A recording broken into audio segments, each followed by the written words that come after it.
बिस्मिल्लाहिर्रहमानिर्रहीम। On behalf of well securities आपको welcome करते हैं जी। अच्छा, लास्ट वीक के जो चार्ट्स को डिस्कस करते हैं, KC 100 इंडेक्स की जो एक हमने डेली टाइम फ्रेम के ऊपर चार्ट्स को देख रहे थे। कंसोलिडेशन बॉक्स की बात की थी, फिर एक करेक्शन एक्सपेक्टेड की भी बात हुई थी। उसमें मुख्तलिफ चीज़ों को हम डिस्कस करते रहे। फिर हार्मोनिक्स के ऊपर हमने वो पोटेंशियल जो बटरफ्लाई पैटर्न था उसको काफ़ी डिटेल से डिस्कस किया था। फिर अर्ली टाइम फ्रेम के ऊपर जो लॉगरिथमिक स्केल के साथ जो हम चीज़ों को डिस्कस करते आ रहे थे उसको काफ़ी डिटेल से डिस्कस किया। 1,20,000 1,21,000 के सम और टॉप की भी बात की, डिस्कस किया उसको। बट उस एरिया के करीब मार्केट गई नहीं। उससे पहले जो इमीडिएट हेडेड एरिया था वहीं से ही मार्केट वापस हुई। और फिर इनिशियल सपोर्ट की जो बात की थी या जो करेक्शन की बात की थी उसमें अगर करें तो 1,15,000 का इंडेक्स का लेवल था, जो कि अगर सस्टेन नहीं करता तो उसमें फिर एक डीपर करेक्शन की बात की। और उसमें जो एरियाज हाईलाइट किए थे वो 1,12,000 और 1,09,000 थे। ऑलमोस्ट 1,12,000 ही टच किया। 1,12,013 का जो लो टच किया मार्केट ने लास्ट वीक में। और अपर साइड पे बात करें तो 1,18,400 का रेजिस्टेंस एरिया जो था वो डिस्कस किया था। और 1,18,735 का इंडेक्स ने हाई टच किया। तो लास्ट वीक के हाई लो की को हमने डिस्कस कर लिया। और जो डीपर करेक्शन की बात की थी उसको भी डिस्कस कर लिया। मार्केट ने जो लेवल्स थे, जो पहला लेवल कह लें 1,12,000 का, उसको फिलहाल तो ऑनर किया। गोइंग फॉरवर्ड अब चीज़ों को देखते हैं कि आगे किस तरह से चीज़ें चलती हैं। और पिछले कुछ जो हम वीलॉग करते हैं उसके अंदर हमने कुछ स्टॉप लॉसेस की बात की थी और रिस्क मैनेजमेंट की बात की थी, मनी मैनेजमेंट की बात की। तो इसीलिए की थी कि कुछ जो risk management point of view से अगर बात करें तो मार्केट में कुछ करेक्शन एक्सपेक्ट कर रहे थे, वो मार्केट में आई भी। तो अब फर्दर निमशेद की तरफ चलते हैं, चार्ट्स को देखते हैं कि अब गोइंग फॉरवर्ड क्या स्ट्रेटेजी होनी चाहिए या चार्ट्स के ऊपर क्या चीज़ें नजर आती हैं या पोटेंशियल एरियाज क्या हो सकते हैं। तो जमशेद की तरफ चलते हैं। वो टू जमशेद। जी अस्सलाम वालेकुम। अच्छा जी, सर ने ब्रीफली रिकैप कर दिया। अब इसके ऊपर जो क्विकली जो कमिंग वीक के अंदर पोटेंशियल चार्ट सेटअप्स के अकॉर्डिंगली बायास बनता है उसको देखते हैं। लेवल्स को क्विकली जाके देख लेते हैं दोबारा से। और फिर आगे क्यूरीज आप लोगों की काफ़ी ज़्यादा हैं तो उनको जाके देखेंगे। अच्छा, एक केस हंड्रेड के ऊपर चार्ट फॉर्मेशंस को कैसे हमने प्ले किया ड्यूरिंग द वीक उसको थोड़ा सा इंक्लूड करते हैं, जो हमारे राइटअप्स थे और जो क्लाइंट्स के साथ डेली शेयर होते हैं। एक तो जो लास्ट वीक का वेबिनार था उसका जो टैग लाइन था, और वो क्योंकि अपसाइड के ऊपर जो केस हंड्रेड की वॉलेटिलिटी फर्स्ट टाइम हमने ये हाईलाइट की थी जी। ब्रेस फॉर वॉलेटिलिटी नाउ 7 दिसंबर 2024 को। तो ये इस एरिया में हमने केस हंड्रेड की फर्स्ट टाइम, ये जो प्रीवियसली जब से केस हंड्रेड का अपसाइड के ऊपर एक बुलिश रन स्टार्ट हुआ है वहां पे हमने फर्स्ट टाइम आके दिसंबर के अंदर, दिसंबर के फर्स्ट वीक के ऊपर, डिस्पाइट के दिसंबर सीजनल्स के ऊपर नवंबर सीजनल्स की तरह काफ़ी अच्छा हिस्टोरिकल डेटा भी था, लेकिन हमने हाई वॉलेटिलिटी को इंडिकेट किया। ऑनवर्ड देखा जाए टिल डेट हमने काफ़ी वॉलेटाइल सेशंस देखे हैं, और वहाँ पे रेंज भी, केस हंड्रेड की ट्रेडिंग रेंज भी काफ़ी बड़ी होती देखी है।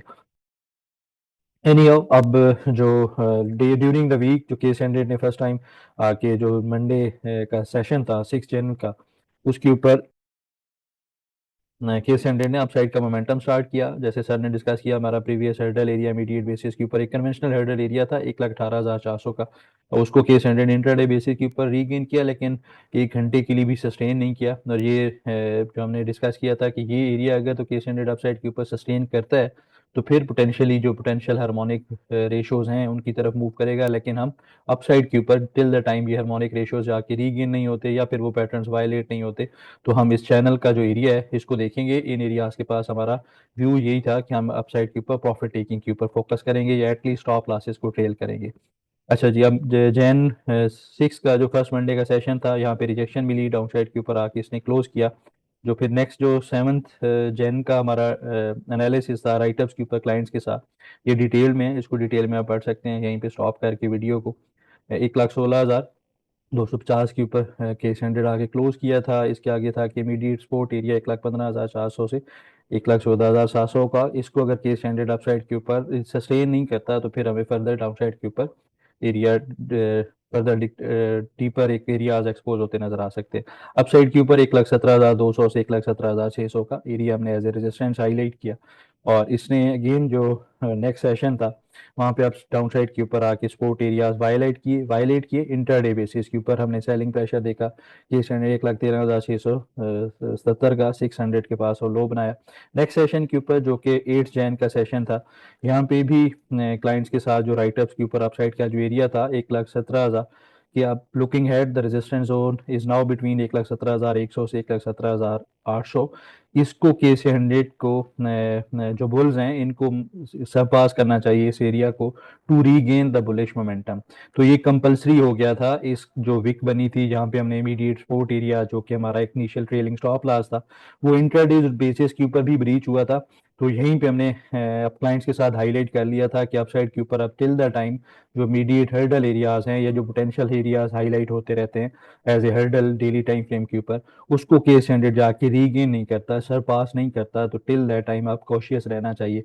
तो अगेन 1,17,800 का 1,17,700 का उस दिन का हार्ड टॉप था, प्रिसाइजली 1,17,750 और वहां से केस 100 ने उस हाई से देखा जाए तो डाउन साइड के ऊपर मोर देन 3,000 पॉइंट्स का डिस्काउंट किया और अगले फर्स्ट नेक्स्ट सेशन के ऊपर भी एरिया क्योंकि ब्रेक हो चुका था तो हमने अगेन 1,500 पॉइंट्स की फर्दर डिक्लाइन देखा। अब यहाँ पे जो हमारी मॉर्निंग मीटिंग थी फ्राइडे को यही था कि डाउन साइड के ऊपर अब एक जो इनिशियल चैनल एरिया ये नजर आ रहा है इसको हम अप्रोच कर रहे हैं तो एटलीस्ट डेड कैट बाउंस ही सही यहाँ से अब साइड के ऊपर हमें बाउंस मिलता नजर आ सकता है। तो वो हमने लास्ट आवर्स के अंदर फ्राइडे वाले सेशन में कुछ वोलेटिलिटी के बाद रेंज काफ़ी रही, उसके अंदर कुछ हमने रिकवरी के ऊपर पीपीएल डीसीएल के पॉइंट्स थे वो रिकवर करता देखा है। एनी हाउ अब गोइंग फर्दर टेक्निकल्स के ऊपर चार्ट को देखें, एक तो अगेन अगर थोड़ा सा मैं रिपीट करता चलूं तो एक कन्वेंशनल चार्ट से हट के ये हम एक लॉग स्केल्स के चार्ट को देख रहे हैं। यहाँ पे फॉर्मेशन थोड़ी सी डिफरेंट है कन्वेंशनल चार्ट के अकॉर्डिंगली। अब इसके ऊपर जो इमीडिएट इनिशियली एक सेंडिंग ट्रेंड लाइन का सपोर्ट एरिया बनता था वो ये अनफॉर्चुनेटली डाउन साइड के ऊपर वायलेट कर गया था। इसके ऊपर एक हमने रिजेक्शन जरूर देखी थी 7 जैन को अपसाइड के ऊपर वीक बनी लेकिन सस्टेन नहीं कर पाया, एज अर्ली साइड को इमीडिएट हर्डल एरियाज रीगेन नहीं हुए, फर्दर डिक्लाइन का बायस बने। अब के लिए केस 100 क्या आगे के फर्दर के लेवल्स कैसे हो सकते हैं तो उसके ऊपर ये क्योंकि एज काफ़ी दफ़ा मेंशन कर चुके हैं कि 360 डिग्री सारी चीज़ों को देख के उसके अकॉर्डिंगली हमने चलना चाहिए। अब क्योंकि एक जो कन्वेंशनल चार्ट है हट के जो कि हम लॉग स्केल से हट के चार्ट की बात करें तो उसके ऊपर एक हमारा चैनल था, इसके अंदर हमने काफ़ी टाइम स्पेंड किया, ये शॉर्ट टर्म का चैनल था। यहाँ पे हमने पहले भी जो 20 दिसंबर को आके करेक्शन कंप्लीट हुई थी तो इसी चैनल के ऊपर हुई थी। अब एक पोटेंशियल सपोर्ट एरिया रिजाइड करता है 1,12,000 का जो कि जैसे सर ने भी डिस्कस किया लास्ट वीक के भी ये एरियाज थे और इन्हीं के पास ही एक एग्जैक्ट सेम इन्हीं प्राइसेस के ऊपर भी साइज लो बना है, वहां से हमने रिकवरी पोस्ट करते देखा है। तो 1,12,000 1,11,300 का इमीडिएट सपोर्ट एरिया है। यहाँ पे कन्फ्लुएंस की बात करें तो उसके लिए अगेन आवरली टाइम फ्रेम के ऊपर चल के जो फिब लेवल्स हैं उनको देख लेते हैं और ये जो हार्मोनिक का पीआरजी था जो कि अभी तक पूरा कंप्लीट खैर अपसाइड के ऊपर नहीं हुआ, उसके लेवल्स देखें तो ये 50% का फिब लेवल किसने कंप्लीट किया 1,12,168 का प्रिसाइज लेवल था। यहाँ से कोई भी इसको अगर नेकेड चार्ट के ऊपर देख रहा होता तो एक अच्छा एरिया था, यहाँ पे बाउंस एक्सपेक्ट 1,12,000 1,11,300 1,10,600 ये तीन एरियाज हैं, इनको फोकस करना चाहिए। ये अगर सस्टेन केस 100 कर जाता है तो फिर अपसाइड के ऊपर हमें अपसाइड का एक एटलीस्ट शार्प बाउंस मिलता नजर आ सकता है। अब अपसाइड के ऊपर एरियाज को देखें तो वहां पे भी कन्फ्लुएंस वाकई है जो कि अपसाइड का एक तो शॉर्ट टर्म का चैनल बनता नजर आ रहा है जो कि मैंने ब्लू कलर्स की लाइन के ऊपर हाईलाइट किया है। इसका इमीडिएट हर्डल एरिया 1,13,700 का है, इसको रीगेन करता है तो ये फंड 14,400 की तरफ मूव करेगा। ये इसका इमीडिएट बेसिस के ऊपर जैसे कि केस 100 के ऊपर लास्ट आवर्स के अंदर मोमेंटम था ओजीडीसी और पीपीए, वो अगर फर्दर गैप अप ओपनिंग करते हैं वो आगे क्यूरी सेक्शन में भी वहाँ पे डिटेल में देखते हैं।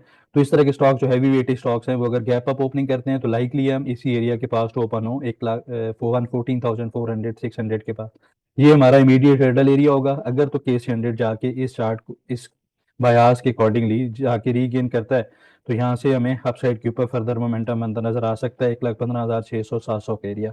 और कमिंग वीक के अंदर जो हमारा एक मार्क रहेगा केस 100 का वो 1,17,800 1,17,300 से 800 के एरिया, केस 100 आके इसको अपसाइड के ऊपर आके सस्टेन करता है जहाँ से वॉल्यूम्स बेहतर होते हैं क्योंकि वॉल्यूम्स के ऊपर देखा जाए तो वॉल्यूम्स बार काफ़ी श्रिंक होती नजर आ रही हैं।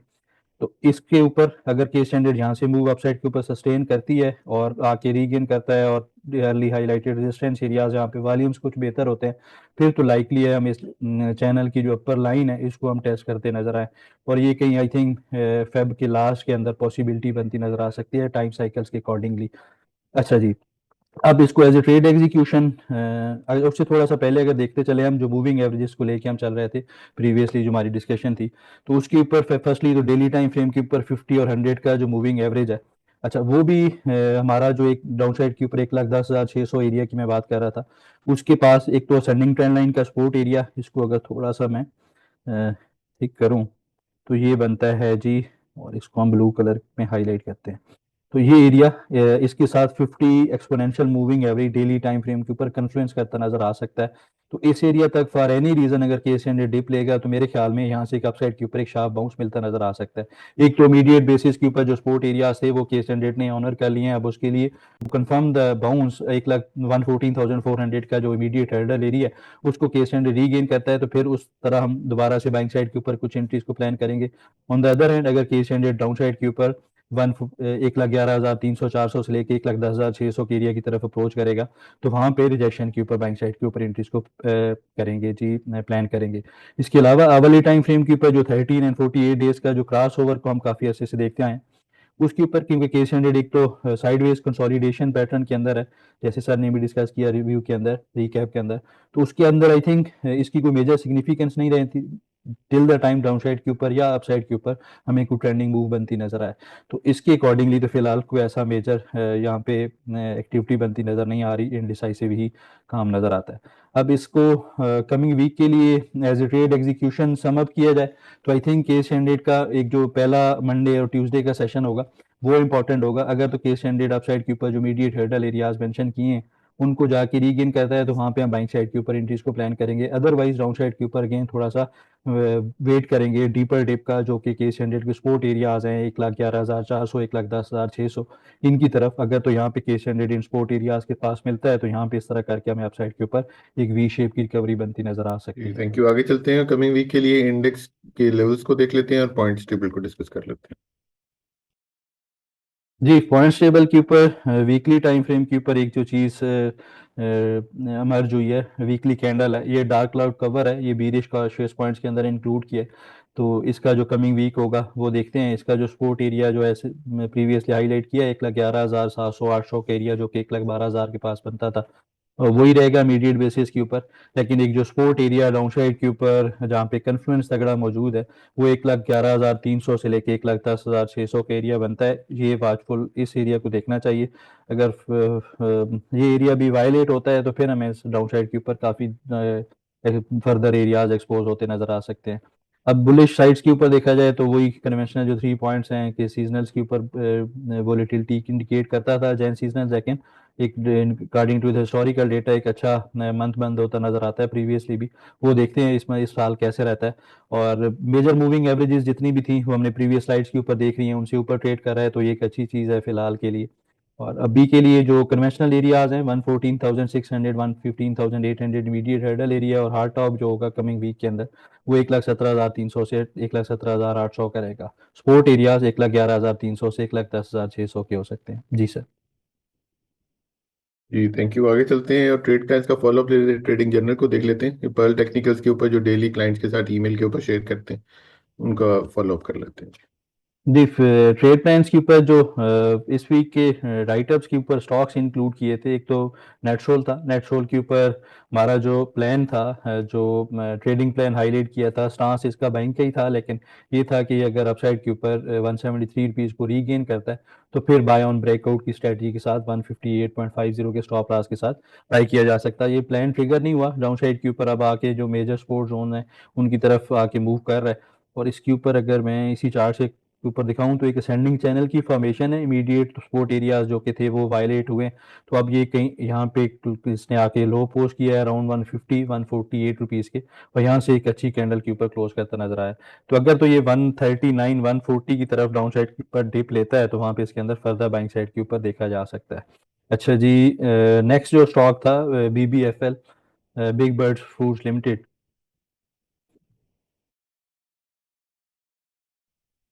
अच्छा, इस स्टॉक के ऊपर जो राइटअप्स के ऊपर हाईलाइट किया था, एक तो डिसेंडिंग चैनल को हाईलाइट किया, और फिर एक बीयर्स एग्जॉशंस की बात की, और ये अब डाउन साइड के ऊपर जो इसने सपोर्ट एरियाज थे 159.50 के, इनिशियली सपोर्ट एरियाज को ऑनर किया। दो जो पहले मंडे और ट्यूसडे के सेशन थे, इन एरियाज के पास कोई बेस बनी अपसाइड के ऊपर। जो ट्यूसडे का वेडनेसडे का सेशन था, तो लो से अपसाइड के ऊपर देखा जाए तो 14.66% का इसने हाई पोस्ट किया है। जो मीडिएट रेजिस्टेंस एरियाज है, जो मीडिएट टारगेट से 66 रुपीज के पास, वो कंप्लीट किए, और अगेन डाउन साइड के ऊपर अब करेक्शन के अंदर क्लोज करता नजर आया।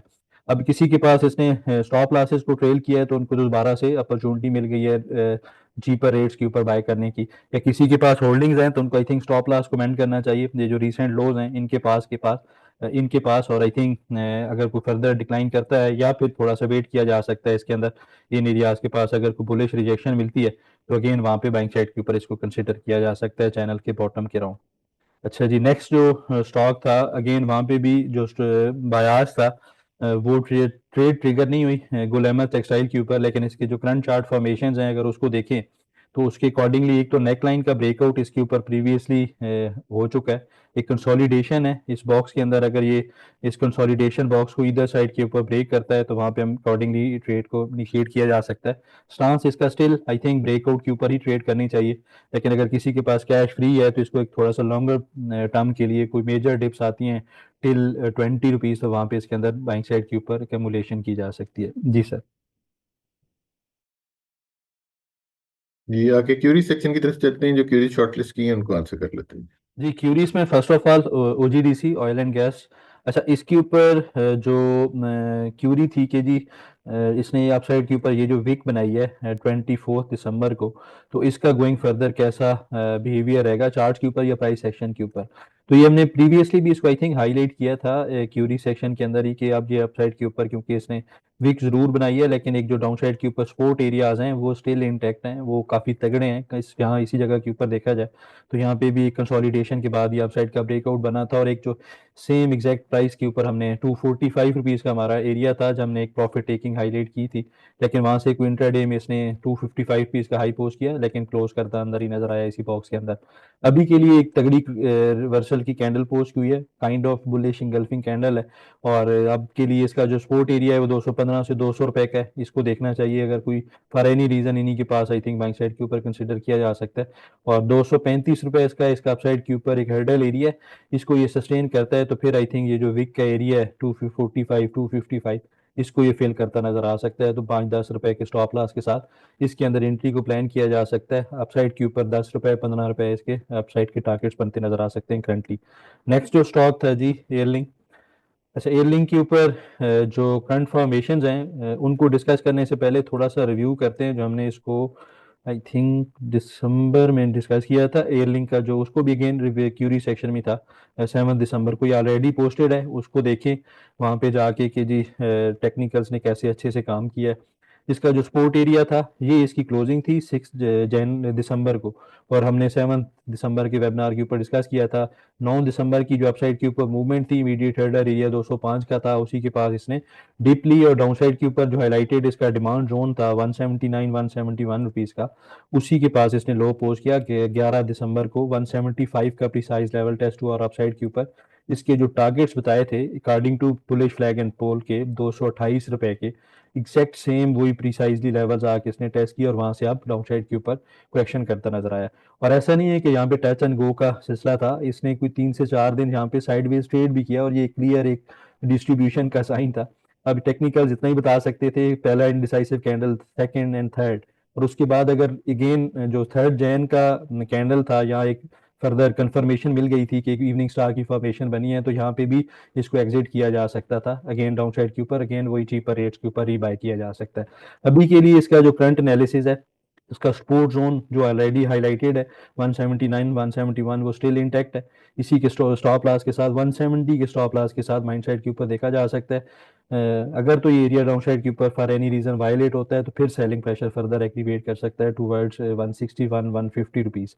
अपसाइड के ऊपर इसका जो इमीडिएट हर्डल एरिया बनता है, वो बनता है जी 205 का, जो प्रीवियसली भी ये एरिया था। अगर तो ये 205 से ऊपर सस्टेन करता है, तो फिर अपसाइड क्या रिकवरी का चांसेस होते नजर आ सकते हैं। अगर इसको थोड़ा सा ब्रॉडर स्पेक्ट्रम के ऊपर देखें, जिसके ऊपर जो वीकली टाइम फ्रेम के ऊपर देखा जाए, तो एक फर्स्ट हमने इंडिसाइसिव कैंडल देखी वीकली टाइम फ्रेम के ऊपर, हमने अगेन एक डाउन साइड के ऊपर काफ़ी तगड़ी एक बीरिश इंगल्फिंग कैंडल देखी है। तो आई थिंक इसको आप थोड़ा सा वॉचफुल रहना चाहिए, डिसिप्लिन रहना चाहिए और स्टॉप लॉस को इंटैक्ट रखना चाहिए और ट्रेल करना चाहिए स्टॉप लॉस। अब जी नेक्स्ट जो स्टॉक था इस वीक के अंदर क्यूरी सेक्शन में, SNGP। अच्छा, SNGP के ऊपर जो करंट फॉर्मेशन है, एक तो इमीडिएट सपोर्ट जोन इसका 95 90 रुपीज़ का है, उसी के पास आके इसने क्लोज किया है। तो इस एरिया में आई थिंक इसके अंदर इंट्रीज को कंसिडर किया जा सकता है, स्टॉप लॉस के साथ 90 रुपीज़ का स्टॉप लॉस रहेगा। और अगर तो ये एरिया सस्टेन करता है तो फिर लाइकली है अपसाइड के ऊपर टुवर्ड्स 101 105 रुपीज़ की तरफ मूव करता नजर आए। और यही इसके अपसाइड के ऊपर इमीडिएट हर्डल एरियाज भी रहेंगे, 101 रुपए से 105 रुपए के एरिया। अच्छा जी, नेक्स्ट जो स्टॉक था इस वीक के अंदर क्यूरी सेक्शन में, PRL। अच्छा, PRL के ऊपर जो टेक्निकल बायास बनता है, एक तो जो इसका एक सपोर्ट एरिया है उसी के ऊपर आके इसने उसी के आसपास क्लोज किया 37 35 रुपीज़ का एरिया। तो अगर तो यहाँ पे कोई बुलिश रिजेक्शन की कैंडल मिल जाती है, एक तगड़ी कैंडल अपसाइड के ऊपर, तो इसको इमीडिएट हर्डल एरिया इसका 39 रुपीज़ का है। दो सिनारियोज बनते हैं, या तो डाउन साइड के ऊपर 37 35 रुपीज़ के पास ये जो हाईलाइटेड ग्रीन कलर का बॉक्स है इसमें बुलिश कैंडल या कोई रिजेक्शन की कैंडल मिले, या फिर अपसाइड के ऊपर 39 रुपीज़ के ऊपर सस्टेन करे, तो फिर इसको 41 43 रुपीज़ के इनिशियली टारगेट्स के लिए बाइक साइड के ऊपर कंसिडर किया जा सकता है। अच्छा जी, नेक्स्ट जो स्टॉक था क्यूरी सेक्शन में, मैपल लीफ सीमेंट। अच्छा, ओवरऑल सीमेंट सेक्टर में हमने काफ़ी तगड़ी करेक्शन देखी है, और अभी के लिए क्योंकि इसने अपसाइड के ऊपर जो हमारे हाईलाइटेड टारगेट से 51 रुपीज़ के अंदर नजर आता है। अब इसका जो एक डिमांड जो बनता है 41.60 से 39 रुपीज़ के पास, एक यहाँ पे कन्फ्लुएंस है, एक तो हॉरिजेंटल सपोर्ट एरिया और फिर एक जो असेंडिंग चैनल या असेंडिंग ट्रेंड लाइन का सपोर्ट एरिया बनता है, तो ये इन्हीं एरियाज में कन्फ्लुएंस करता है। तो यहाँ पे आई थिंक स्टॉप लॉस छोटा सा बनता है, वही अगेन प्रीवियस जो हाईलाइटेड स्टॉप लॉस था उसी स्टॉप लॉस के साथ इसके अंदर बाइंग साइड के ऊपर कंसिडर किया जा सकता है। अप साइड के ऊपर इमीडिएट हर्डल या इमीडिएट टारगेट्स एरिया को देखें तो वो 46 48 रुपीज़ के हैं। तो इनकी तरफ तो एटलीस्ट मूव करना चाहिए, या यहाँ तक एटलीस्ट बाउंस इसके अंदर फिलहाल विटनेस करना चाहिए, विटनेस हो सकता है। नेक्स्ट जो क्यूरी थी और लास्ट क्यूरी थी जी, सिनर्जी। अच्छा, सिनर्जी के ऊपर भी जो क्योंकि मेजर चेंजेस नहीं है, ये हमारा प्रीवियस जो जितने भी वेबनार्स के ऊपर इसको एज ए क्यूरी सेक्शन में हाईलाइट किया है, तो इसके ऊपर जो हाई एरियाज हाईलाइटेड थे वो इसने अल्हम्दुलिल्लाह एग्जैक्ट सेम वो areas as a trading areas के पास हमने रिजेक्शंस देखी हैं। स्पोर्ट एरियाज ऑनर हुए अपसाइड के ऊपर, जो मीडिएट हर्डल एरिया को रीगेन करने के ऊपर एक जो मेजर एरिया हाईलाइटेड था अर्लियर कि ये बुल्स को ब्रेक करने के लिए कंपलसरी है, उसी के पास हाई पोस्ट हुआ, वहां पे अगेन रिएक्शन के ऊपर क्लोज करता नजर आया। तो आई थिंक इसको जो मीडिएट सपोर्ट एरिया जो कि प्रीवियसली भी था 6 रुपए के राउंड का एरिया बनेगा, और मेजर डिमांड जोन 5 रुपए 80 पैसे से 5 रुपए 40 पैसे का रहेगा। अपसाइड के ऊपर इमीडिएट हर्डल एरिया 7 रुपए 20 7 रुपए 50 पैसे का है, और एक जो मेजर सप्लाई जोन या फिर जहां से हमें दोबारा से अपसाइड के ऊपर एक बुलिश एग्रेसिव बुलिश मोमेंटम बनता नजर आ सकता है, तो वो 8 रुपए 20 पैसे का एरिया है। ये एरिया जाके रीगेन करेगा तो वहां से अपसाइड के ऊपर जो एक्सटेंडेड टारगेट्स हैं वो इंटैक्ट या ट्रिगर होते नजर आ सकते हैं। जी सर। जी थैंक यू, काफ़ी डिटेल से अपने क्यूरीज को आंसर कर दिया। आप हमारा ईमेल एड्रेस आपके पास है technicals@pearlsecurities.com। आपकी कोई भी क्यूरी आप हमें इसी ईमेल एड्रेस पे भेज सकते हैं। तो इस वीक के लिए इतना ही, इंशाल्लाह नेक्स्ट वीक दोबारा मुलाकात होती है, तब तक के लिए अल्लाह हाफिज़ and thank you very much.